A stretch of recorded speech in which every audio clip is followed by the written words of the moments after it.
Hello. Welcome back. We're going to go over the verb answers for English. Again, I think hopefully wasn't too taxing for you today, but you know, gets you thinking so that when we build up to slightly more complicated stuff, you know, you've got that solid foundation of what's what. So tick the words that are verbs. Sing. Yep, I think sing is definitely a doing word, so I think that's a tick. Friendly. Now, that one's it's not a verb. I think you don't you wouldn't use friendly in that way. It might be something you add on. You were singing in a friendly manner, but it's not a verb there. We'll talk more about the kind of word that is in a day or two, I think. So then music, again, not a verb. You wouldn't say he's doing music. Not really. The chef is musicking. It wouldn't work. Musician is musicking. It wouldn't quite work. So no. Speak. Yeah, I think speak. Yeah, definitely. That's a thing that you do.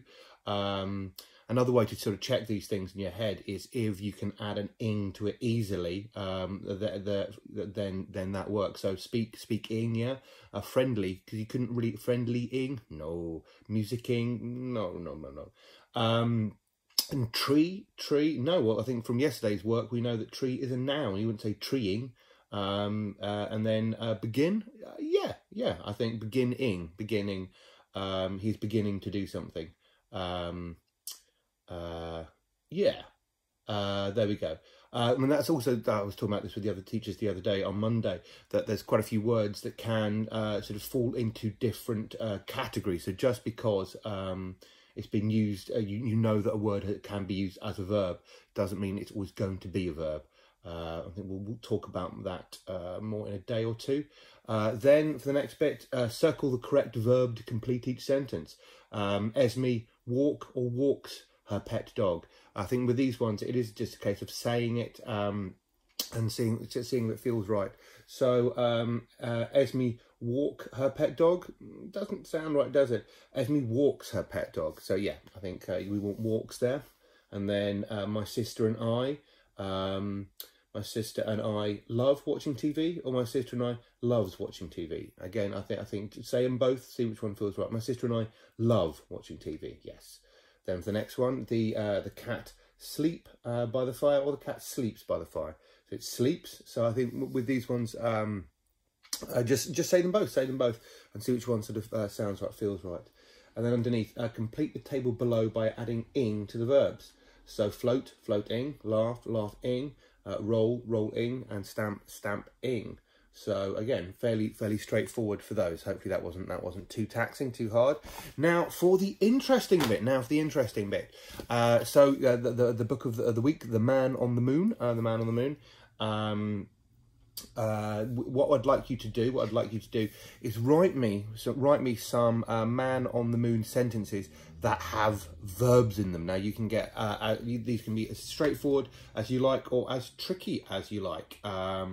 Now looking through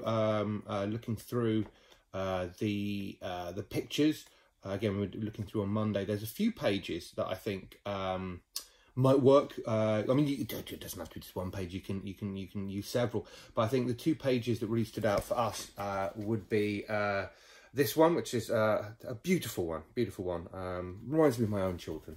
And this one. I think this one is particularly good. And then you could write a few sentences. Obviously, remember your full stops. Remember your capital letters. And get me, you know, what are these aliens doing? What are they doing? I can see some partying, some drinking, some dancing. They might be shouting, they might be speaking. So have a think about some of those words that you could get in there, the verb words. So if it's got an ing on the end, or it could have an ing put on the end of it, then I think you've got yourself a verb pretty much. So have a look at that and get some stuff in there. If you want, I mean, we have talked about this in class, I believe. If you want, you could get some adverbs in there. If you really know what adverbs are, by all means, get that in there. Or if it just comes naturally with the writing, brilliant. We will talk about adverbs more later. So that's why I didn't go over that today. Didn't want to confuse anybody. So yeah, let's see if we can get some lovely man on the moon verb sentences into your exercise book. I hope everyone is staying safe and keeping well. And we'll see you when we see you.